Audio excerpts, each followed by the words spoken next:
Hallo julle, happy Wednesday. Baie koue Woensdag, so bly warm. Vandag wil ek net 'n vinnige gedagte met julle deel en net ek dink die belangrikheid van om jouself op te bou en mense op te bou daar buite te sit. So ek en my dogtertjie het elke oggend hierdie oulike ding wat ons doen in die kar net voor ons by die skool kom en dan doen ons affirmations en ek sê vir haar en sy sê saam met my, I'm brave, I'm beautiful, I'm strong, I'm kind en dit het ek begin toe sy in graad 1 was, toe sy met graad 1 begin het en ek het gedink dis 'n baie oulike manier om haar op te bou net voor sy skool toe gaan want skool kan maar taai wees, al is hulle so klein. En dit het nou net gestiek. En van hierdie week af reis sy nou saam met 'n maatjie, saam met my vriendin, dankie vriendin.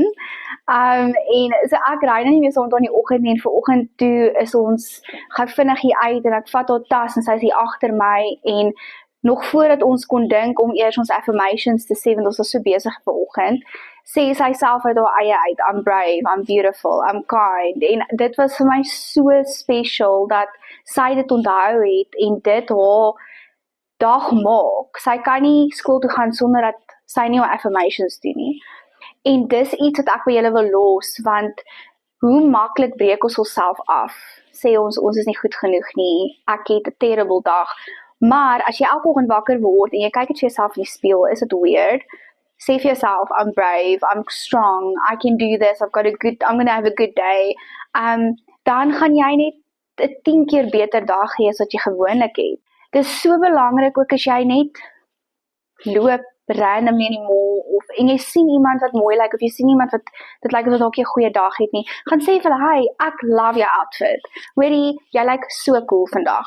Ek het al soveel keer net random in 'n winkel ingestap waar mense net 'n kompliment gee en dit maak jou dag. En daai is die dag wat ek baie keer voel, ek het net 'n dag. Ek voel nie lekker vandag nie, maar dan kom hulle en hulle bou jou net op en jy voel net 10 keer beter na dit. So vandag wil ek dit by julle los, maak 'n punt daarvan om mense op te bou en jouself en jy gaan soveel beter voel elke dag en manifest, jy gaan 'n goeie dag hê en jy gaan. Ek hoop julle het 'n amazing week.